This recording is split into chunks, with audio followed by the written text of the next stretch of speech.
ऐसी भी क्या तलाश है हमें जो कभी पूरी ही नहीं होती। नमस्कार दोस्तों, मैं हूं आपकी दोस्त दीपिका और आज फिर आई हूं एक छोटी सी कहानी के साथ।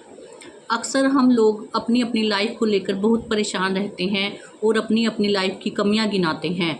कुछ लोग तो अपनी लाइफ को दूसरों की लाइफ से कंपेयर करते हैं और कहते हैं कि उसकी लाइफ में बहुत सुख है, हर अपॉर्चुनिटी है, सभी साधन हैं जीने के, जबकि हमारे जीवन में इन सभी साधनों की कमियां हैं।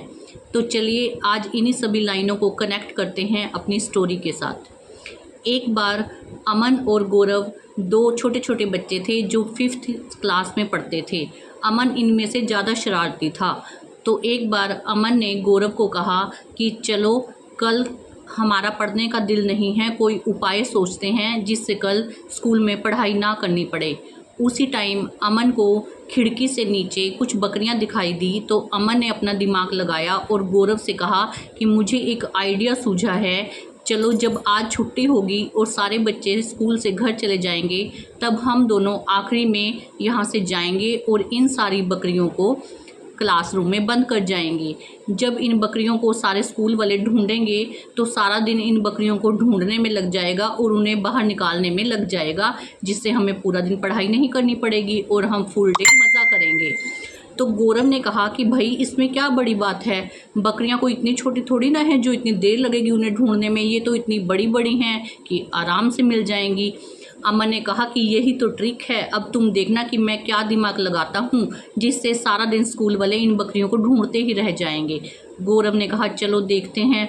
अब स्कूल की छुट्टी हो गई, सारा स्कूल खाली हो गया, लेकिन अमन और गौरव वहीं रह गए।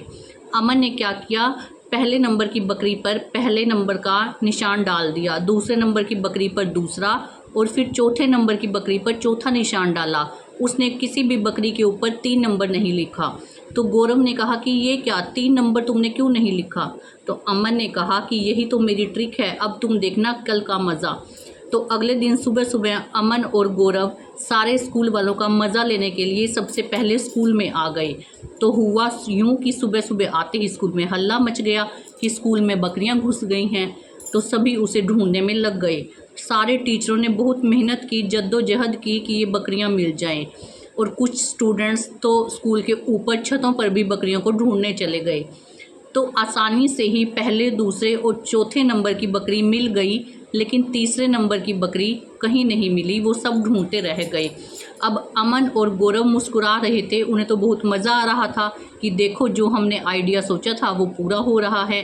लेकिन वो तीसरी बकरी मिलती कहाँ से, क्योंकि वो तो एग्जिस्ट ही नहीं करती थी। दरअसल वो बकरी थी ही नहीं, क्योंकि जब उसने उसका नंबर ही नहीं लिखा था तो वो सारा दिन लोग परेशान रहे, लेकिन तीसरे नंबर की बकरी को नहीं ढूंढ पाए। तो दोस्तों आप ये सोच रहे होंगे और थोड़ी सी स्माइल भी आ रही होगी ये कहानी सुनकर, लेकिन ये कहानी बिल्कुल हमारे जीवन से कनेक्ट करती है। दरअसल हम लोग जिस लाइफ की तलाश में हैं, जिस सुकून की तलाश में है, वह कहीं बाहर है ही नहीं, और ऐसी लाइफ कहीं एग्जिस्ट ही नहीं करती जिसमें कोई प्रॉब्लम ना हो, जिसमें कोई दुख ना हो। हम लोग ये सोचते हैं कि हमारे बच्चे ऐसे हों जो हमारी सारी बात माने, कभी भी हमारे बात की अवहेलना ना करें। तो रियली में दोस्तों ऐसा बच्चा कहीं नहीं मिलेगा। हम ऐसी अपनी लाइफ चाहते हैं, ऐसा जॉब का एरिया चाहते हैं जिसमें कोई चैलेंज ना आए, कोई बॉस हमें कभी ना डांटे, किसी कलीग के साथ कभी मतभेद ना हो। लेकिन ऐसी लाइफ कहीं एग्जिस्ट ही नहीं करेगी। इसी तरह न जाने हम क्या क्या चाहते हैं इस दुनिया में, और जो कभी एग्जिस्ट ही नहीं करता। तो हमें जो हमारे पास है उसी को सफिशिएंट मानना चाहिए, और जो चीज़ें हमारे पास हैं उसी को कंप्लीट करने की कोशिश करनी चाहिए, ताकि हमारी लाइफ इंजॉयफुल बन सके। अगर बाहर की चीज़ों को तलाशते रहेंगे तो सिर्फ मेंटल पीस ही दूर हो जाएगी और हमें कुछ भी नहीं मिलेगा। तो इस बात पर विचार कीजिए और जो कुछ हमारे पास है उसी को अपनी लाइफ के लिए कंप्लीट मानिए, सफिशिएंट मानिए। जो चीज़ संसार में एग्जिस्ट हो ही नहीं सकती या कभी हो ही नहीं पाएगी, उसकी तलाश में पीछे पीछे मत भागिए। चलिए फिर मिलूँगी आपसे एक नई कहानी के साथ, तब तक के लिए सभी को मेरी बाय बाय।